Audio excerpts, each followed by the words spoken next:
So in today's matchup, I'm mixing things up a bit and having a Jaeger versus Kaiju fight. And today's matchup is Obsidian Fury versus Slattern. Obsidian Fury is standing at around 280 feet tall, while Slattern is standing at around 400 feet tall. Obsidian Fury is the hybrid Jaeger, and while there's no exact mark because it is a hybrid Jaeger, it's estimated to be around a Mark 8, which if that's true, that's insane because the highest mark to this point is Saber Athena. That was already crazy advanced already, and Obsidian Fury is just such a threat, especially if it's supposedly a Mark 8. Slattern is obviously a Category 5 kaiju, the first Category 5 to come out of the breach in the first Pacific Rim movie, and I did state that Slattern's size was around 400 feet. I looked up a lot of different sizes of Slattern, and it's all over the place, because I think some of the sizes are accounting for him standing on his back 2 legs, and so obviously Slattern can stand on his back 2 or all 4. So that in that aspect, it is kind of confusing how tall he is, but no matter what, he's around 400 feet, and he can stand in different ways, so I'm just going to go with 400 feet in this matchup. And as far as weaponry goes, Obsidian Fury just has a huge variety of weapons going into battle. The most pronounced weapons are the chainsaws, which are used against Gypsy Avenger, and when these chainsaws are transferred over to Gypsy Avenger in the end of the movie, they were able to slice open the Mega Kaiju right here, and those chainsaws are definitely major weapons. If they're able to slice through the tough skin of the Mega Kaiju, you know they're tough. The secondary weapon that Obsidian Fury has is the chest cannon, which shoots a laser beam of heat and energy towards whatever it wants to. It was in this scene, it was shooting Gypsy Avenger. You saw Gypsy Avenger turning like a reddish because this was extremely deadly and dangerous. It was basically melting Gypsy Avenger. And other weapons include the shoulder cannons, which can be used very quickly, a really quick distraction, and the forearm spikes. Slattern also has her fair share of weapons as well, with the tails being the most prominent, and they were used the most in Pacific Rim. They were able to do this formation here and knock back Striker Eureka with a lot of force, which is a very deadly move that really could affect Obsidian Fury a lot.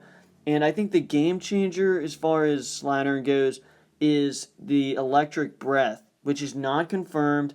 It's in the video game, and it's not in the movie. But if you do see this scene where Slattern growls, you see the mouth. If you look inside the mouth, you see some blue light, and it really does. You can see a little bit of electricity, and I could totally see that happening. I'm not going to make that a major weapon in this battle because it's not confirmed. But if that is a weapon that Slattern has, that will be a major game changer, and that'll give Slattern a weapon to use from the distance, so Obsidian Fury will not just be able to keep his distance, he'll actually have to worry about an electric breath. That will be a major game changer. But if we're talking about what these two were able to do in their movies, Obsidian Fury put to shame Gypsy Avenger in the first battle, and if you see these moves, Obsidian Fury clearly caught Gypsy off guard, but Gypsy is an extremely advanced Jaeger, and Obsidian Fury comes in and is able to knock her around like they're amateurs, is able to knock around Jake and Nate like they're amateurs. These are very good pilots and a very advanced Jaeger, and Obsidian Fury is able to make them look like amateurs. And Obsidian Fury is also able to put up a very good fight in the Arctic battle, where a lot of different skills are shown. But the basic fact here is that Obsidian Fury, if Obsidian Fury is able to go up with Gypsy Avenger and really annihilate Gypsy in a fight, yes, Obsidian Fury ended up losing, but in that first fight, Obsidian Fury was able to put Gypsy to shame, showing extreme speed and agility. And even in the Arctic battle, a move like this, where you see Obsidian's torso turn around, that shows extreme mobility.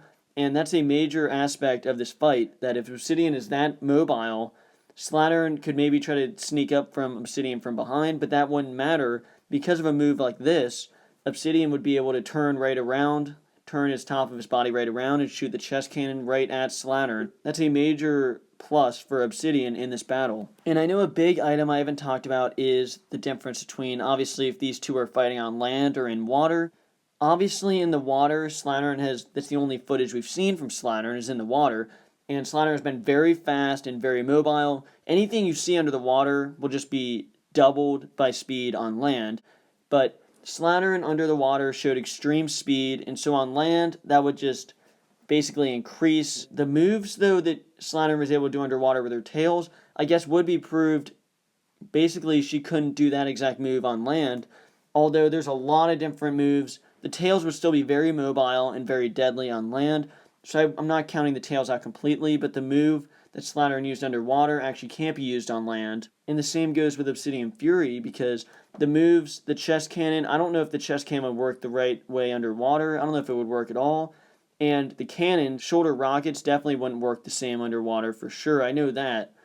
And that means that Obsidian Fury will be left using the chainsaw swords under the water, and that would be the only weapons.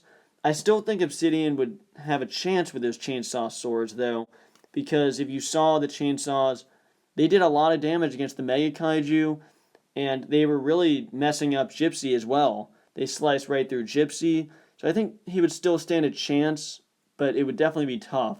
And one of the best accomplishments from Slattern that I forgot to mention is that Slattern took a nuke to the face. If you remember the end of Pacific Rim, Slattern and Scunner are both converging on Striker Eureka, and Striker is ready to detonate the payload, and Slattern is inches away from Striker when that bomb goes off, and Slattern is able to come back and fight Gypsy Danger fully intact. Yeah, Slattern looks a little scarred, but all of his limbs are still there.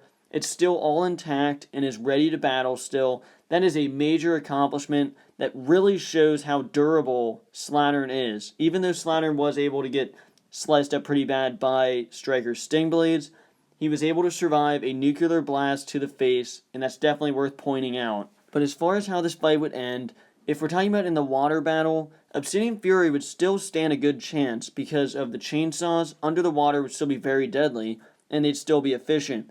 But I would have to definitely give the win to Slattern under the water, just because of what we've seen.